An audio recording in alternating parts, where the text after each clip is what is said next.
Keesokan harinya, tiba-tiba kedua orang tua Sarah mengangkat seorang anak laki-laki dari saudara ibunya yang baru melahirkan dan diberi nama Putra. Karena saudara ibunya sepulang dari kerja di Bali sedang mengandung seorang anak dan tidak diketahui sosok pria mana yang sudah menghamilinya. Kakek menyarankan bapak bahwa Putra dimasukkan ke dalam keluarganya sebagai anak kandung, berharap dia menjadi anak yang baik dan terdidik. Putra masuk di keluarganya saat Sarah sudah menginjak umur 6 tahun. Sarah mengetahui bahwa akan memiliki seorang adik laki-laki. Dia juga tahu bahwa kasih sayang orang tua kepadanya akan terbagi. Perlahan-lahan, Sarah mulai menerima kedatangan adik laki-lakinya. Beberapa hari kemudian, dikarenakan Sarah masih belum fasih berbicara, dia ingin segera disekolahkan. Dia mulai diajarkan oleh ibunya untuk belajar membaca, berhitung, dan menulis. Setelah beberapa bulan menunggu untuk pendaftaran penerimaan murid baru, akhirnya orang tuanya mendaftarkan dan menitipkan Sarah di SD terdekat. Keesokan harinya, pendaftaran penerimaan murid baru di SD terdekat telah dibuka. Sarah sangat senang sekali, hari-hari yang dia tunggu sudah datang. Dia ingin sekali segera datang sendirian ke sekolah. Setelah selesai memakai seragam dan sarapan, dia tiba-tiba berpamitan ke ibu dan bapaknya, lalu pergi keluar rumah begitu saja. Loh Sarah, tunggu sebentar. Mau kemana kamu Sarah? Sekolah, Pak. Iya, tunggu sebentar. Kan belum didaftarkan. Nanti kesananya datang bersama bapak ya. Oh iya ya, Pak. Lupa. Iya, Sarah, datang bersama bapak.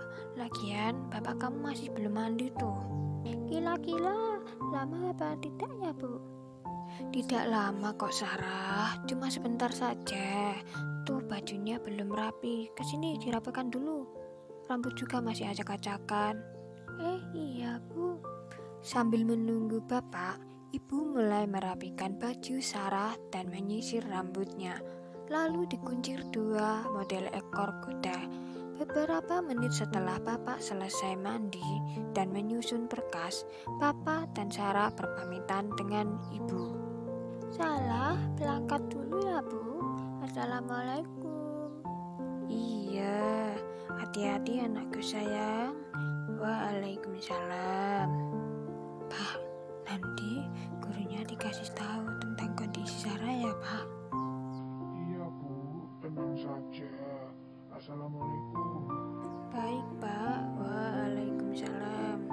Sesampainya di sekolah, Bapak dan Sarah memasuki ruangan kantor pendaftaran. Setelah itu, mereka diarahkan ke ruangan kelas Sarah.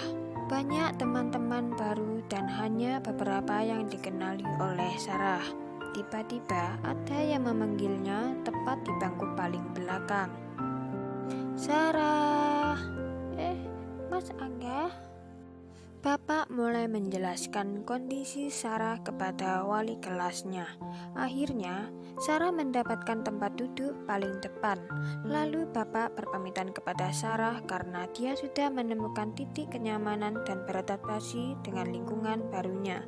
Ibu guru wali kelasnya yang mendidik Sarah merupakan sosok yang sangat sabar sekali. Dia adalah Ibu Siti. Setelah beberapa minggu kemudian, Sarah sakit bisul tepat di kelopak mata kirinya. Tiap harinya semakin membesar sampai menutup matanya. Dia kesulitan untuk melihat, hanya mengandalkan mata kanannya. Sarah di sekolah dikucilkan oleh teman-teman sekelasnya kecuali Angga.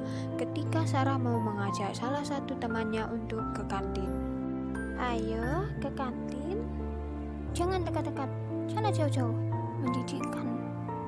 Seketika, Sarah hanya diam dan kecewa. Lalu dia kembali ke tempat duduknya lagi, memandangi satu persatu teman-temannya menatap ke Sarah dengan tatapan jijik. Tiba-tiba Angga menghampiri Sarah dari belakang. "Ayo ke kantin denganku saja." "Mas Angga tidak jijik dengan Sarah?" "Tidak, kenapa harus jijik? Sarah kan lagi sakit mata, nantinya juga sembuh." "Beneran?" "Iya, ayo ke kantin, ntar keburu habis jam istirahatnya." Iya. Mereka segera menuju ke kantin membeli makanan ringan dan mengobrol di sana.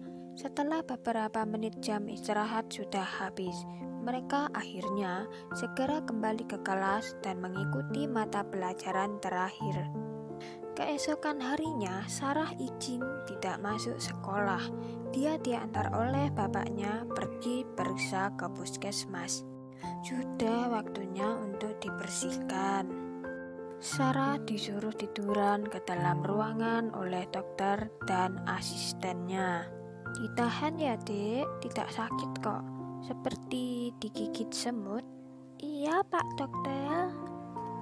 Pak Dokter mulai mencuci tangan, kemudian memakai sarung tangan khusus dan mengambil kapas steril lalu diberi cairan. Kapas tersebut dioleskan perlahan di kelopak mata Sarah yang membesar. Dokter lalu mengambil suntikan yang ukurannya 50 mili, lalu jarumnya disterilkan dengan kapas steril yang sudah diberi cairan. Kemudian pelan-pelan ditusukkan ke bisulnya. Perlahan dan sedikit demi sedikit cairan tanah dikeluarkan. Kemudian dicabutlah suntikan tersebut, lalu mulai menekan-nekan bisulnya agar keluar semua nanah yang ada di kelopak matanya. Sarah yang menahan kesakitan dan hanya bisa diam karena dia mengingat pesan dokter yang sebelumnya. Setelah selesai dibersihkan dan disterilkan lukanya, kemudian ditutup dengan kasa steril lalu diberi plaster. "Besok kesini lagi ya." "Iya Pak, permisi Pak." Sarah hanya diam saja. Sesampainya di rumah, dia tidak mau ke sana lagi karena sangat menyakitinya. Keesokan harinya, Sarah memberontak dan menangis tidak mau dibawa ke sana. Dan akhirnya, Sarah digendong oleh ibunya dibawa ke puskesmas dengan berjalan kaki. Jarak tempuh antara rumah dengan puskesmas sekitar 1 kilometer. Sesampainya di sana, Sarah mendadak diam dan takut. "Ayo kesini Dek, tidak sakit kok Dek, yang sekarang tidak pakai jarum suntikan lagi." "Beneran Pak Dokter, tidak pakai suntikan?" "Iya adik manis, ini ada permen lollipop buat adik Sarah." Setelah itu, Sarah mau diperiksa lagi. Benar saja, hanya dibersihkan menggunakan kapas steril dengan cairan. Kemudian ditutup kembali dengan kasa steril lalu diplaster. Setelah beberapa hari, luka di mata Sarah sembuh. Dia sudah bisa melihat dengan normal kembali tanpa kasa yang menutup matanya. Pada hari Minggu, Angga dan keluarganya akan pindah rumah keluar Pulau Jawa. Sarah diberitahu oleh ibunya, langsung berlari menuju ke rumah Angga. Ibunya mengikuti dari belakang. Ternyata Angga dan keluarganya sudah siap-siap berangkat naik becak menuju terminal di kota.